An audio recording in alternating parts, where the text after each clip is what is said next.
पूरी दुनिया में रूस ही एक ऐसा देश है जो डेलिबरेटली चाहता है कि भारत और चीन में दोस्ती हो जाए।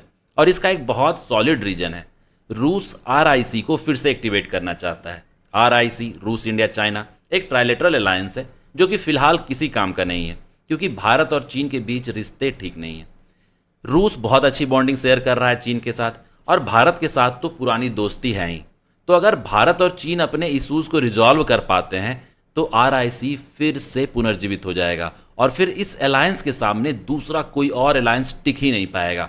वैसे भी आरआईसी को 1990 में वेस्टर्न इन्फ्लुएंस को काउंटर बैलेंस करने के लिए ही बनाया गया था। 1990 में भारत और चीन इतने ताकतवर नहीं थे, पर आज के डेट में ये दोनों देश मोस्ट पावरफुल कंट्रीज के लिस्ट में हैं। तो ये अलायंस अगर पूरी तरह से एक्टिवेट होता है तो पूरी दुनिया का पावर पॉलिटिक्स पूरी तरह से चेंज हो जाएगा। इसलिए रूस इस पुराने बेजान अलायंस में एक नई जान फूंकने की कोशिश कर रहा है।